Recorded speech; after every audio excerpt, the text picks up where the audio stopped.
Hello friends, welcome to नीव। तो आज हम अपनी HCS क्विकर कैप्सूल सीरीज़ में कैप्सूल 8 डिस्कस करेंगे, जो डील करेगा हमारी इंडियन इकॉनमी से। तो हम इसमें टॉप 50 पॉइंटर्स को डिस्कस करेंगे। देखिए, अगर आप इकॉनमी के लास्ट 3 सालों के सवालों को देखेंगे 2019, 21 और 14 में, तो अगर आप स्पेशली 21 को देखें तो उसमें काफ़ी हद तक कॉन्सेप्ट बेस्ड क्वेश्चन रहे हैं। फैक्चुअल क्वेश्चंस का जो ट्रेंड है वो थोड़ा कम रहा है और इसमें कॉन्सेप्चुअल क्वेश्चंस का ट्रेंड बढ़ गया है। जैसे कि आपके 2021 में डेब्ट ट्रैप्ट के बारे में पूछा गया, फिर उसमें SLR के बारे में पूछा गया। तो बेसिकली ये अगर आपको कॉन्सेप्ट पता है तो आप बहुत इजीली उसको आइडेंटिफाई कर लेंगे करेक्ट आंसर को।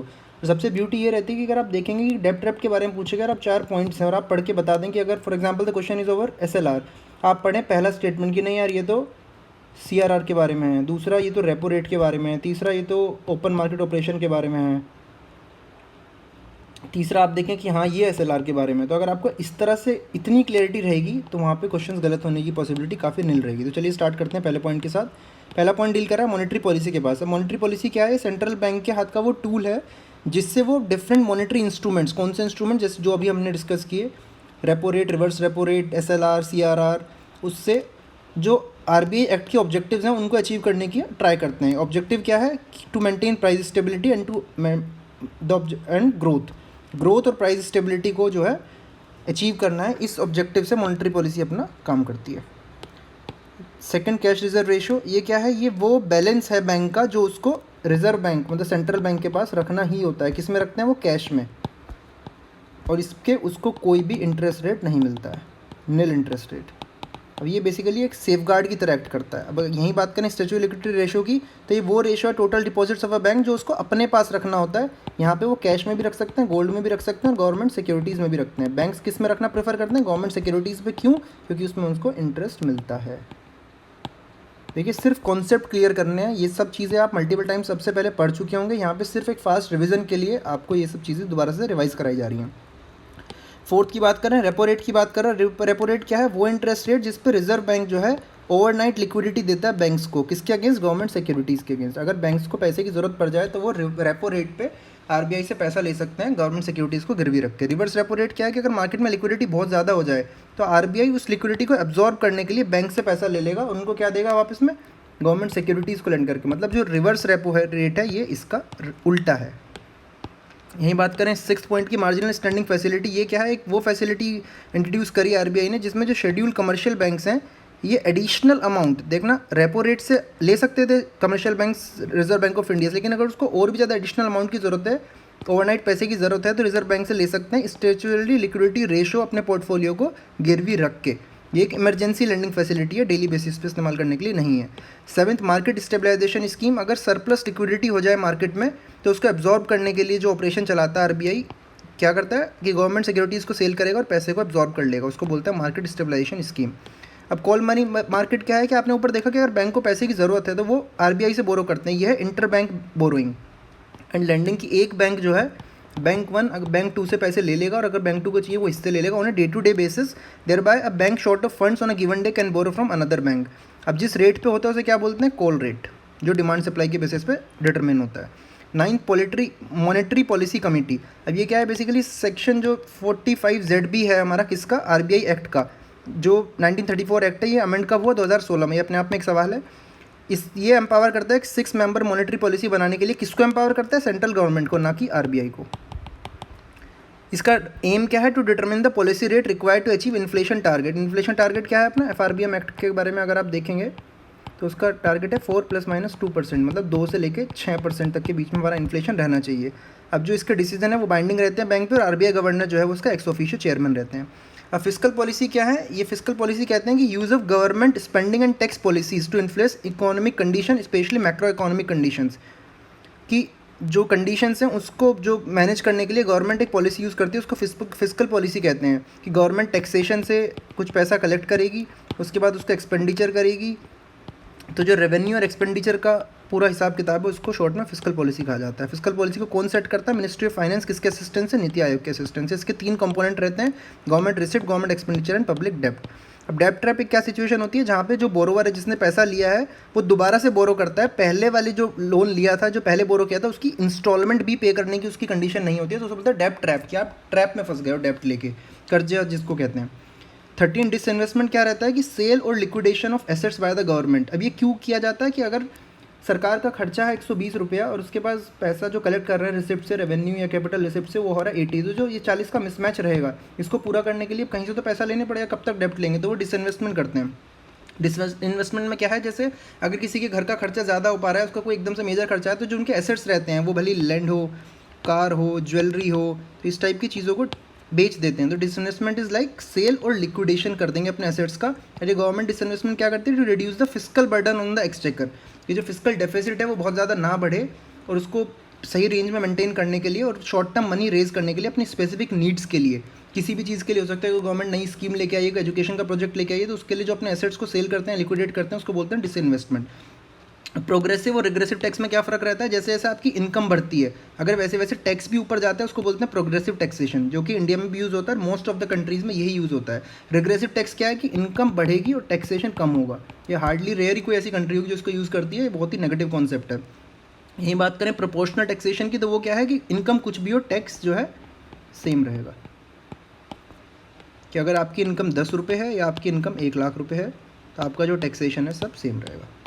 15 बात करें स्पेसिफिक और एड वैलोरम टैक्स में क्या डिफरेंस होता है। स्पेसिफिक टैक्स वो होता है जैसे सिगरेट पे टैक्स लगता है कि किसी स्पेसिफिक फीचर के बेसिस पे टैक्स लगाया जाता है, जैसे उसकी लेंथ, विड्थ, वेट, वॉल्यूम या क्वांटिटी। सिगरेट पे जैसे ये टैक्स लगता है। एड वैलोरम टैक्स क्या होता है कि ये लगता है बेसिस ऑफ द प्राइस और वैल्यू ऑफ अ कमोडिटी, जैसे इंडिया में ऑयल पे लगता है। तो इंडिया में बेसिकली कौन सा टैक्स यूज होता है, स्पेसिफिक एड वैलोरम, दोनों का मिक्स यूज़ होता है। कहीं बात करें एंटी डंपिंग ड्यूटी की, तो एक वो ड्यूटी है जो इम्पोज करी जाती है उन प्रोडक्ट्स पे जो डेलिबरेटली डंप करे जाते हैं कंट्री में। जैसे चाइना हमारे साथ ये गेम खेलता है, चाइना अपने कंट्री के जो प्रोडक्ट्स होंगे जो वहाँ भले ही 100 रुपये में बिकते होंगे, उनको यहाँ पे आके 70 रुपये में डंप कर देगा। क्यों? क्योंकि हमारी मार्केट को कैप्चर करने के लिए। तो गवर्नमेंट ऑफ इंडिया क्या करेगी, फिर एंटी डंपिंग ड्यूटी लगा देगी उन प्रोडक्ट्स के ऊपर, उसका रेट भी फिर बढ़ जाएगा 70 से, उसको वहीं पैरेलल 100 के करीब ले आते हैं। कुछ रिपोर्ट्स को डिस्कस करते हैं जो काफ़ी बार पूछी जाती हैं, मैथ द कॉलम्स में पूछ लेंगे, एक पर्टिकुलर रिपोर्ट देके आपसे पूछ लेते हैं कि बताइए इसको कौन पब्लिश करता है। पहली बात करें वर्ल्ड इकोनॉमिक आउटलुक की, इसको IMF रिलीज़ करता है। इकोनॉमिक आउटलुक OECD, देखिएगा डिफरेंस है दोनों में। Global competitiveness index world economic forum, global economic prospects world bank, global gender gap report world economic forum, global financial stability report IMF, world financial development report world bank, global risk report world economic forum, global hunger index report IFPRI, global gender inequality index UNDP, ideas unbound world bank, migration and remittances fact book world bank. एक बार दोबारा इनको देखिएगा, multiple times अगर video को देखते हैं और इसको अपनी नज़रों के सामने से निकालते हैं तो बहुत हाई पॉसिबिलिटी रहेगी कि आपको ये चीज़ें रिटेन रहेंगी। अब रेवेन्यू रिसिप्ट्स क्या रहती हैं, ये बेसिकली गवर्नमेंट की वो रिसिप्ट्स रहती हैं जो करंट रिसिप्ट्स हैं, जो वो डे टू डे बेसिस पे अर्न करते हैं। अब ये दो टाइप की हो सकती हैं, एक तो टैक्स रिसिप्ट्स और एक non tax receipts. Tax receipt जो गवर्नमेंट डायरेक्ट और इनडायरेक्ट टैक्सेस से लेती है, GST हो गया आपका, एक्साइज ड्यूटी हो गया आपका, जो भी टैक्सेस होंगे। अब जो नॉन टैक्स रिसिप्ट्स क्या रहती हैं, जैसे कि गवर्नमेंट फ़ाइन कुछ लगाएगी, या फिर गवर्नमेंट क्या करेगी, यूज़र चार्जेस लगा देगी, या फिर डिविडेंड लेगी PSUs से, या फिर जो इनकम आएगी उसको इंटरेस्ट इनकम जो उसने लोन्स दे रखे हैं गवर्नमेंट को उससे। रेवेन्यू एक्सपेंडिचर क्या है, जो गवर्नमेंट का डे टू डे खर्चा है। इसमें डेवलपमेंट और नॉन डेवलपमेंट दोनों एक्सपेंडिचर आते हैं। डेवलपमेंट जैसे 5 ईयर प्लान्स पे खर्च होता था। नॉन डेवलपमेंट क्या होगा, जैसे लॉ एंड ऑर्डर के लिए, डिफेंस के लिए, उसके बाद इंटरेस्ट पेमेंट के लिए, उसके बाद जो है ग्रांट जो देती है स्टेट्स को, ग्रांट्स नॉट लोन्स। UPSC 2-3 साल पहले एक पूछ चुका है जिसमें उसने ग्रांट्स और स्टेट्स में कंफ्यूज किया था। अब कैपिटल रिसिप्ट्स क्या रहती हैं, वो रहेंगी जिनकी रीपेमेंट लाइबिलिटीज़ होती है। देखिए जो रेवेन्यू रिसिप्ट्स होती है उनकी कोई रीपेमेंट लाइबिलिटी नहीं होती है गवर्नमेंट के पास, इनकी होती है। इसका एग्जांपल क्या रहेगा, disinvestment of PSUs, proceeds from the sale of asset, जैसे कोल ब्लॉक को बेच दिया, रिकवरी ऑफ पास्ट लोन्स, या फिर मार्केट से जो बोरो करते हैं बैंक वगैरह से, ये सबसे मेजर चंक रहता है। अब इसी तरह से अगर बात करें हम कैपिटल एक्सपेंडिचर की, तो ये वो एक्सपेंडिचर होता है जो क्रिएशन ऑफ कैपिटल एसेट्स पे मोस्टली खर्च होता है। Example repayment of past loans, loans given to state government, यहाँ पे देखना लोन्स है, ग्रांट्स नहीं। तीसरा expenditure on building infrastructure like road, railways, जैसा आप देखते हैं काफ़ी ज़्यादा, तो ये इसका सबसे बड़ा मेजर चंक है कैपिटल एक्सपेंडिचर का। जैसे कैपिटल रिसिप्ट का क्या था, जो मार्केट से बोरो करती है सरकार। फिस्कल डेफिसिट क्या रहता है, दोनों एक्सपेंडिचर को जोड़ दीजिए, रेवेन्यू और कैपिटल, और उसमें से माइनस कर दीजिए एक तो रेवेन्यू रिसिप्ट्स को और नॉन डेप्ट क्रिएटिंग कैपिटल रिसिप्ट। अब जैसे आपने कैपिटल रिसिप्ट्स देखी थी ऊपर, तो नॉन डेप्ट क्रिएटिंग कौन है, जैसे ये और ये बेसिकली डेप्ट क्रिएटिंग है, मार्केट जो बोरिंग्स है इसको हम इसमें इंक्लूड नहीं करेंगे। अब अगला कॉन्सेप्ट होता है वेज एंड मीन्स एडवांसेस। इसको इंट्रोड्यूस किया था 1997 में। इसका पर्पस क्या है, to meet mismatches in the receipts and payments of government not banks. Government क्या करता है, अपने इमीडिएट कैश लेने के RBI से पैसा ले सकता है। ये रेपो रेट वो बेसिकली क्या रेट रहता है जिसपे RBI इसको शॉर्ट टर्म मनी लेंड्स करता है बैंक को। तो एक नया कॉन्सेप्ट इंट्रोड्यूस किया गया था 1997 में कि अगर बैंक को कुछ मिसमैच हो रहा है तो वो आरबीआई से बोरो किया जा सकता है। अब कुछ कर्व्स की बात करते हैं जो अक्सर न्यूज़ में पूछी जाती है। लेफर कर्व ये क्या करता है, रिलेशनशिप बताता है टैक्स रेट और टैक्स रेवेन्यू के बीच में। फिलिप्स कर्व इन्फ्लेशन और अनएम्प्लॉयमेंट के बीच में रिलेशनशिप बताता है जो कि इन्वर्स होती है। लॉरेंस कर्व बताता है distribution of income with in an economy. J curve ये कहता है कि एक जो कंट्री का ट्रेड डेफिसिट होगा विल इनिशियली वर्सन, लेकिन आप डेप्रिसिएशन के बाद, लेकिन फिर बाद में बैलेंस सही हो जाता है। टैक्स एक्सपेंडिचर क्या होता है, रेवेन्यू फोरगोन, मतलब जो आपने टैक्स खो दिया, पैसा लॉस हो गया आपका, किसके वजह से, टैक्स एक्सक्लूजन, एग्जेम्पशन, डिडक्शन, मतलब जो सरकार जो है बहुत सारे क्या करेगी, किसी चीज़ पे कोई टैक्स लगाएगी, उसके बाद एग्जेम्पशंस देगी, डिडक्शंस देगी, तो वो जितना पैसा उसमें वेस्ट हो जाता है या खो जाता है उसको बोलते हैं टैक्स एक्सपेंडिचर। अब जो एमएसएमईज का क्लासिफिकेशन किया गया है वो किस बेसिस पे किया गया है, micro, small and medium. Micro कौन है, जिनका इन्वेस्टमेंट 1 करोड़ से कम है, टर्नओवर 5 करोड़ से कम है। स्मॉल जिनका इन्वेस्टमेंट 10 करोड़ से कम है और टर्नओवर 50 करोड़ से कम है। मीडियम जिनका इन्वेस्टमेंट 20 करोड़ से कम है और टर्नओवर 100 करोड़ से कम है। ऐसी बात करें जीरो बेस्ड बजटिंग की, ये एक वो मेथड है बजटिंग का जिसमें सारे एक्सपेंसेस जो हैं जो एक नए पीरियड के लिए जस्टिफाई करे जाते हैं। इसमें कोई भी पास्ट रेफरेंस यूज़ नहीं किया जाता है। आप कोई भी अपना पिछला बजट का रेफरेंस को इसमें यूज़ नहीं करेंगे, नए तरीके से नया बेस बना के काम करेंगे। अब ये क्या है, जीरो बेस से स्टार्ट होता है, मतलब कोई पास्ट का बैगेज नहीं रहेगा इसमें, और every function is analyse for its needs and cost. अब टैक्स हेवन क्या होता है, वो जुरिस्डिक्शन है जहाँ पे बहुत ही कम इफेक्टिव रेट ऑफ टैक्सेशन है। किसके लिए, फॉरेन इन्वेस्टर्स के लिए। तो इन्वेस्टर्स क्या कोशिश करते हैं, ऐसी कंट्रीज जैसे मॉरिशस हो गया, सिंगापुर हो गया, इनमें जाके इन्वेस्ट करना की ज़्यादा कोशिश करते हैं क्योंकि वहाँ पे जो रेट ऑफ टैक्सेशन है वो बहुत ही कम है। बेसिकली इन जो कंट्रीज़ हैं इनकी इकॉनमी चलती ही इसी बेसिस पे है, उनके वहाँ पे कोई स्पेसिफिक इकॉनमिक एक्टिविटी ज़्यादा नहीं होती है। इन्फ्लेशन क्या है, general increase in the prices of goods and services. अब जब जनरल प्राइजेस बढ़ जाते हैं तो क्या होता है कि जो यूनिट ऑफ करेंसी है वो कम सामान खरीदने लगती है। एग्जांपल ले लीजिए कि अगर पहले 100 रुपये में 1 किलो आम आते थे और अभी इन्फ्लेशन की वजह से वो आम 120 रुपये किलो हो गया है, तो अब जब आप लेने जाएंगे तो अगर आप अभी 100 रुपये लेके जाएंगे, जब आम का रेट 120 हो चुका है, तो अभी 100 रुपये में 1 किलो नहीं आएगा बल्कि कुछ कम आएगा। स्टैगफ्लेशन क्या है, ये इकोनॉमी में उस कंडीशन को बताता है जिसमें इन्फ्लेशन के साथ साथ इकोनॉमिक आउटपुट जो है वो स्टेगनेंट हो जाता है। अब सीपीआई और डब्ल्यूपीआई में क्या फ़र्क है, सीपीआई होता है हमारा कंज्यूमर प्राइस इंडेक्स, ये वो वेटेड एवरेज को मेज़र करता है जो एक कंज्यूमर के पर्सपेक्टिव से रहता है, कंज्यूमर गुड्स एंड सर्विसेज। इसमें होलसेल बेसिस पे नहीं होता, कंज्यूमर के डे टू डे बेसिस पे होता है। इसको कौन रिलीज़ करता है, national statistical office NSO. Wholesale price index क्या करता है, रिफ्लेक्ट करता है चेंजेस को, किसमें, average price of goods at the wholesale level. एक तो देखिएगा सीपीआई में गुड्स एंड सर्विसेज दोनों हैं, डब्ल्यूपीआई में केवल गुड्स है। डब्ल्यूपीआई को कौन रिलीज करता है, economic adviser in the ministry of commerce and industry. CPI को कौन करता था, एनएसओ। आरबीआई किसको यूज़ करता है, सीपीआई या डब्ल्यूपीआई, आरबीआई इन्फ्लेशन टारगेट के लिए सीपीआई को यूज़ करता है। करेंसी अप्रिसिएशन की बात करें तो क्या होता है कि अगर $1 में पहले हमारे 70 रुपये जाते थे और अगर अब $1 में 65 रुपये जाने लगे तो इसको बोलते हैं करेंसी अप्रिसिएशन। उल्टा इसका डेप्रिसिएशन कि अगर पहले 65 जाते थे अब 70 जाने लगे तो वो हो जाएगा करेंसी डेप्रिसिएशन। अब आप मेरे को कमेंट बॉक्स में बताइए कि अभी इंडिया में करेंसी का अप्रिसिएशन हो रहा है, करेंसी का डेप्रिसिएशन हो रहा है, और उसका रीज़न भी बताने की कोशिश कीजिएगा। कुछ बुक्स को देखें तो एक मनी इल्यूजन बुक है, किसने लिखी है, एरविन फिशर ने। अगला बात करें कैपिटल एंड ग्रोथ, ये लिखी है जे.आर. हिक्स ने। प्लान्ड इकोनॉमी फॉर इंडिया ये लिखी है एम विश्वेश्वरैया ने। द वैल्यू एंड कैपिटल लिखी है जे.आर. हिक्स ने। The canon of consumer surplus लिखी है मार्शल ने। And the book push theory ये लिखी है ए.आर. रेडॉन ने। और वेल्थ ऑफ नेशंस किसने लिखी है, एडम स्मिथ ने। 34 कुछ कमेटीज़ बनाई गई थी इंडिया में पॉवर्टी एस्टिमेशन के लिए। 1971 में सबसे पहली कमेटी थी वी.एम. दांडेकर एंड एन रथ। फिर 1979 में एक कमेटी आई, अलग कमेटी। 1993 में आई लकड़ावाला कमेटी। 2009 में आई तेंदुलकर कमेटी एंड 2012 में आई रंगाराजन कमेटी। अब आप मेरे को कमेंट बॉक्स में ये बताइएगा कि इनमें से कौन सी कमेटी है जो न्यूट्रिशन की बात करती है, न्यूट्रिशन के बेसिस पे कौन सी कमेटी थी।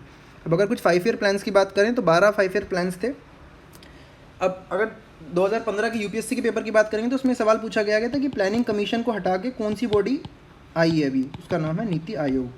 अब आप अगर देखेंगे कि नीति आयोग के अगर मैं आपसे पूछूं करंट सीईओ कौन है और करंट वाइस चेयरमैन कौन है, तो सीईओ कौन है, सुमन बेरी। और वाइस चेयरमैन कौन है इसके नीति आयोग के, अभी वाइस चेयरमैन है अपने सुमन बेरी। और सीईओ कौन है, श्री परमावेश्वरा अय्यर। ये हैं अपने सीईओ, सुमन बेरी जी हैं अपने वाइस चेयरमैन। अगर फर्स्ट 5 ईयर प्लान की बात करें, इसका पीरियड था 1951 से 56। इसमें रेफ्यूजी का रिहेबिलिटेशन और फूड सेल्फ सफिशिएंसी का हमारा गोल था। 5th 5 ईयर प्लान में फिर वही पॉवर्टी एलिवेशन की बात करी इंदिरा गांधी ने। 12th 5 ईयर प्लान में faster growth and more inclusive growth. ये अक्सर पूछ लेता है कि इंक्लूसिव ग्रोथ की बात कहाँ होती है, ये लोगो, ये टैग जो है, ये टैगलाइन कौन से 5 ईयर प्लान से एसोसिएटेड है। एक बार आप पूरी टेबल को देखिएगा और एक बार देखिएगा किसका क्या मेजर ऑब्जेक्टिव रहा, किसका क्या टेन्योर रहा। अब जैसे आप देखेंगे 1960 से 1960 तो बीच में 3 साल क्या रहा, ये रही अपनी एनुअल प्लान हॉलीडे, इसके बारे में थोड़ा देखिएगा। 36 जो न्यू इकोनॉमिक पॉलिसी वो डिवाइस और इम्प्लीमेंट कब की गई थी? 1985 में। किसके टाइम पे? राजीव गांधी जी के टाइम पे। अब जो हमारा बॉम्बे स्टॉक एक्सचेंज है इसको ब्रोकर्स ने फॉर्म किया था 1875 में। ये एशिया का ओल्डेस्ट स्टॉक एक्सचेंज है। जो इंपीरियल बैंक था वो इस्टेब्लिश कब हुआ? 1921 में। इसको नेशनलाइज करके दिया गया 1955 में। किसकी कमेटी के रिकमेंडेशन पे? गोरेवाला कमेटी। और इसको नाम क्या रखा गया बदल के? State bank of India. तो जो हमारा स्टेट बैंक ऑफ इंडिया है वो पहले क्या था? Imperial bank. Effective revenue deficit एक कॉन्सेप्ट है, कब इंट्रोड्यूस हुआ? 2011-12 के यूनियन बजट में। कुछ हेडक्वार्टर्स देख लेते हैं। आरबीआई का हेडक्वार्टर कहाँ है? मुंबई। सेबी का किधर है? ये भी मुंबई। फिर IRDAI जिसको क्या बोलते हैं? Insurance regulatory and development authority of India, इसका कहाँ है? हैदराबाद। नाबार्ड का Mumbai. SIDBI Lucknow. FSSAI Delhi. NASSCOM new Delhi. Again BCCI Mumbai. IBBI new Delhi. Try new Delhi. इसके बाद हम देखेंगे केयर का है अपना मुंबई और लास्ट अपना इकरा का है गुड़गांव। तो ये भी कई बार मैच द कॉलम में पूछने की पॉसिबिलिटी रहती है। 38 पॉइंट जो बजट था 2017-18 का, उसने क्या किया था कि बजट की प्रेजेंटेशन को एडवांस कर दिया था। कब? 1 फेब। पहले कब होता था? फेब के लास्ट डेट में या फेब के लास्ट वीक में। इसमें और क्या किया था कि रेलवे बजट को मर्ज कर दिया गया था जनरल बजट से। अक्सर पूछ लेता है कि ये कब हुआ? बजट फॉर 2017-18 में। सोशल अकाउंटिंग मेथड का जो एक एस्टिमेशन था नेशनल इनकम निकालने का, कॉन्सेप्ट कौन लेके आया था? Richard stone. Sir Osborne Smith कौन थे? First governor of RBI। और फर्स्ट इंडियन गवर्नर कौन थे RBI के? CD देशमुख जी। कुछ कमेटीज़ न्यूज़ में रहती हैं इकॉनमी से रिलेटेड, जैसे नरसिम्हम कमेटी की बात करें 1991 की, तो ये किस लिए बनी थी? To advise on the issue of reconstructing the banking system. अगर बात करें आर चेलिया कमेटी की, तो ये भी 1991 में बनी थी, to suggest reforms in tax structure. KL Rekhi committee 1992 में, regulating indirect taxation. Kelkar committee tax reform. Abid Hussain committee small scale industries. Tarapur committee capital account convertibility. GV Ramakrishna committee disinvestment. Shah committee reforms relating to NBFC। NK Singh committee review of FRBM act. अब अगर आप देखेंगे 15th finance commission की अगर आप बात करेंगे तो 15th फाइनेंस कमीशन के चेयरमैन कौन है? NK सिंह जी। तो अब आपको ये कमेंट बॉक्स में बताना है कि इसके और बाकी मेंबर्स कौन कौन हैं। देखिए जितने क्वेश्चन पूछे जा रहे हैं कोशिश कीजिएगा जितने आपको आते हैं उनको कमेंट बॉक्स में बताइए, नहीं आते हैं तो गूगल करके चेक करिए, क्योंकि इस कोई भी क्वेश्चन पूछे जाने की पूरी पॉसिबिलिटी है। आपसे वही पॉइंट्स डिस्कस किए जा रहे हैं जिनकी संभावना पूछे जाने की काफ़ी ज़्यादा है। स्पेशल ड्राइंग राइट्स की अगर बात करें तो ये क्या रहता है? ये सप्लीमेंट्री फॉरेन एक्सचेंज रिजर्व हैं, जिसको कौन मेंटेन करता है? IMF। ये basically units of currency, IMF के लिए करेंसी नहीं है, ये रिप्रेजेंट करते हैं claim currency held by the IMF member countries, जिसको वो एक्सचेंज कर सकते हैं IMF के साथ। नीति आयोग कुछ रिपोर्ट्स पब्लिश करता है, कौन कौन सी हैं? India innovation index, SDG India index, export preparedness index, state energy and climate index. इन सभी रिपोर्ट्स में आप देखना हरियाणा का करंट स्टेटस क्या है, अगर ये 2011 में पब्लिश हुई हैं, 2021 या 2022 में जब भी रिपोर्ट आई है नीति आयोग की, इनमें सब में हरियाणा का स्टेटस देखिएगा। School education quality index and composite water management index.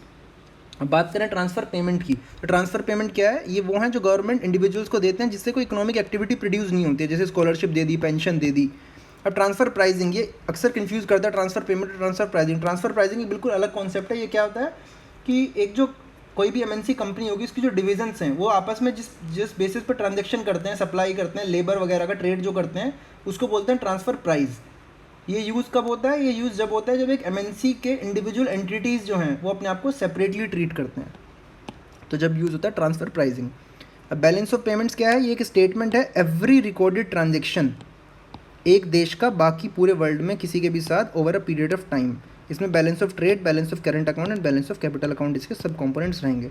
अब IMF का कोटा एक कंट्री में किस बेसिस पर डिटरमिन होता है? 4 फैक्टर्स पे, GDP of a country, openness, economic variability and international reserves. Fiscal drag की अगर बात करें तो एक इकोनॉमिक टर्म है जिससे इन्फ्लेशन या फिर इनकम ग्रोथ जो है वो टैक्स पेयर्स को हायर टैक्स ब्रैकेट की तरफ ले जाता है। इसका बेनिफिट क्या होता है कि गवर्नमेंट का टैक्स रेवेन्यू तो बढ़ जाता है, लेकिन इंडिविजुअल की कोई तनख्वाह नहीं बढ़ती है, उतनी रहती है, बस इन्फ्लेशन के चक्कर में वो टैक्स ब्रैकेट उनका बढ़ जाता है। तो इसका नेगेटिव इफेक्ट क्या रहता है कि जो कंज्यूमर की स्पेंडिंग है वो घट जाती है। यूनियन बजट क्या है? एक एनुअल बजट रहता है इंडियन रिपब्लिक का। ये हर साल फरवरी के महीने में पब्लिश किया जाता है, यूजुअली फाइनेंस मिनिस्टर जिसको पब्लिश करते हैं। इसको एनुअल फाइनेंस स्टेटमेंट भी बोलते हैं। Article 112 of the Indian constitution में इसका डिस्कस किया गया है। अब जो बजट है वो बेसिकली आप देखेंगे बैलेंस्ड बजट भी हो सकता है, डेफिसिट भी हो सकता है और सरप्लस भी हो सकता है। लेकिन अगर इंडिया की पर्टिकुलर बात करें तो इंडिया में साल दर साल जो बजट है वो डेफिसिट बजट ही रहता है। अब अगर बजट को देखेंगे तो ये 2 अकाउंट्स में इंट्रोड्यूस किया जाता है, रेवेन्यू अकाउंट और कैपिटल अकाउंट। ऊपर हमने बात करी थी रेवेन्यू में 2 चीज़ें देखें, revenue receipts and revenue expenditure. ऐसी कैपिटल में capital receipts and capital expenditure. Point number 47, कुछ इंस्टीट्यूशंस दिए हैं उनका year of establishment and headquarter. तो वर्ल्ड बैंक कब इस्टेब्लिश हुआ? 1944 में, 1944। इसका हेडक्वार्टर वाशिंगटन यूएस में। IMF इंटरनेशनल मॉनेटरी फंड भी 1944 वाशिंगटन यूएस में इसका हेडक्वार्टर है। AIIB जिसको क्या बोलते हैं, एशियन इंफ्रास्ट्रक्चर इन्वेस्टमेंट बैंक, ये 2016 में स्टैब्लिश हुआ। बीजिंग चाइना में इसका हेडक्वार्टर है। ब्रिक्स बैंक जिसको न्यू डेवलपमेंट बैंक भी बोलते हैं, ये कब हुआ है अपना 2014 में। इसका शंघाई चाइना में हेडक्वार्टर है। ADB जिसको क्या बोलते हैं, एशियन डेवलपमेंट बैंक, 1966 इसका हेडक्वार्टर मनीला फिलीपींस, याद रखिएगा। WTO वर्ल्ड ट्रेड ऑर्गेनाइजेशन 1995 इसका हेडक्वार्टर कहाँ है, जेनेवा स्विट्जरलैंड में। अब अगर बात करें मनी मार्केट की, तो ये बेसिकली शॉर्ट कैरेक्टर की रहती है कि अगर शॉर्ट टर्म रिक्वायरमेंट्स बोरोवर्स और लेंडर्स की पूरी करनी है तो मनी मार्केट, अगर यही डेप्ट और इक्विटीज़ में कैपिटल मार्केट किस में लॉन्ग करती है, किससे डील करती है, लॉन्ग टर्म फंड्स, बोथ डेप्ट एंड इक्विटी। अब आप देख रहे होंगे काफ़ी टाइम से न्यूज़ में इनिशियल पब्लिक ऑफरिंग काफ़ी चल रहा है, IPOs कि जो भी कंपनियां जैसे जोमेटो हुआ, ये सब लोग अपने IPO लेके आ रहे हैं। IPO क्या रहता है, एक प्रोसेस है जिससे एक प्राइवेटली हेल्ड कंपनी जैसे कि जोमेटो, या फिर एक कंपनी जैसे जिसको गवर्नमेंट ओन करता है, जैसे अभी रिसेंटली LIC ने अपना IPO निकाला, ये फंड्स को रेज करते हैं by offering shares to the public, या फिर नए इन्वेस्टर्स को अपने शेयर दे के पैसा लेते हैं। पैसे से ऐसा हो सकता है कि इनको पहले अपना कुछ डेप्ट हो उसको पूरा करना है, या फिर ये कहीं पे कुछ इन्वेस्ट करना चाहते हैं। अब NBFCs की अगर बात करें, नॉन बैंक फाइनेंशियल कंपनीज, ये क्या रहती हैं, ये नॉन बैंक फाइनेंशियल इंस्टीट्यूशंस है जो बैंक की तरह काम करते हैं लेकिन बैंक नहीं होते, इनके पास बैंक का लाइसेंस नहीं होता है। कुछ ऐसी पर्टिकुलर एक्टिविटीज़ हैं जो बैंक कर सकता है, ये नहीं कर सकते, जैसे कि ट्रेडिशनल डिमांड डिपॉजिट्स को लेना, ये सब इनके जुरिस्डिक्शन से बाहर रहता है। अगर लास्ट पॉइंट की बात करें, मसाला बॉन्ड क्या रहते हैं, रुपी डिनोमिनेटेड बॉन्ड्स जो इशू होते हैं outside India by Indian entities. ये डेप्ट इंस्ट्रूमेंट है जो हेल्प करते हैं पैसा रेज करने में इंडियन करेंसी में फॉरेन इन्वेस्टर्स से। गवर्नमेंट और प्राइवेट एंटिटीज़ दोनों इसको इशू कर सकती हैं। बहुत इंपॉर्टेंट पॉइंट है, इस 3 लाइन से ही आपके 5 से 6 क्वेश्चन फ्रेम किए जा सकते हैं, 5 से 6 स्टेटमेंट्स एटलीस्ट फ्रेम की जा सकती है। अगर लिक्विडिटी ट्रैप की बात करें तो ये वो है जब मॉनेटरी पॉलिसी भी इनफेक्टिव हो जाती है कि इंटरेस्ट रेट बहुत कम है और कंज्यूमर्स जो है क्या करते हैं, वो प्रेफर करते हैं सेव करना रहता है invest in higher yielding bonds. तो जब मॉनेटरी पॉलिसी भी इनफेक्टिव हो जाए तो उसको बोलते हैं सिचुएशन को लिक्विडिटी ट्रैप। टैक्स इंसिडेंस क्या है, ये शो करता है कि एंटिटी ऑन हुम टैक्स इज इम्पोज्ड, लेकिन टैक्स बर्डन क्या है, वो जो एक्चुअली टैक्स पे कर रहा है, इम्पोज ए पे हो सकता है लेकिन जो पे कर रहा है B फाइनल कस्टमर, वो है टैक्स बर्डन। लास्ट सब point is regional rural bank क्या है, ये फाइनेंशियल इंस्टीट्यूशन है जो इंश्योर करते हैं कि एग्रीकल्चर और रूरल क्रेडिट मिले, रूरल सेक्टर को क्रेडिट मिले, RRBs। ये सेटअप किए गए थे किसकी रिकमेंडेशन पे, नरसिम्हम वर्किंग ग्रुप 1975, किसके बाद, रीजनल रूरल बैंक्स एक्ट 1976 के बाद। पहला रीजनल रूरल बैंक क्या था, प्राथमा ग्रामीण बैंक, 2 अक्टूबर 1975 को इस्टेब्लिश हुआ। तो दोस्तों यही हमारा इकोनॉमी का जो कैप्सूल है वो पूरा होता है। आप इसी वीडियो की PDF हमारे टेलीग्राम चैनल नीव_सिविल से ले सकते हैं। बाकी जो हमारे कोर्सेज चल रहे हैं UPSC, UPPCS, BPSC और HCS, इस सब की इन्फॉर्मेशन भी आप हमारे इसी टेलीग्राम चैनल से ले सकते हैं। अगर आपको हमारी वीडियो पसंद आई है इसको लाइक, शेयर और कमेंट ज़रूर कीजिएगा और हमारे टेलीग्राम चैनल और हमारे यूट्यूब चैनल को सब्सक्राइब कीजिएगा। तो ठीक है दोस्तों, मिलते हैं अगले कैप्सूल में जो डील करेगा आपके एनवायरनमेंट सेक्शन के साथ। टोटल कोशिश करेंगे दोस्तों आपको 12 कैप्सूल दिए जाएंगे। 8th है, 9th रहेगा एनवायरनमेंट, 10th रहेगा ज्योग्राफी, 11th रहेगा हरियाणा का करंट अफेयर्स और 12th रहेगा international and national current affairs. कोशिश ये है कि कल शाम तक आपके 12 के 12 कैप्सूल पूरे कर दिए जाएँ। इनको बार बार देखिए, बार बार रिवाइज़ कीजिए। उम्मीद करते हैं कि आपके एग्ज़ाम में काफ़ी आपके लिए हेल्पफुल रहेंगे। तो ठीक है दोस्तों।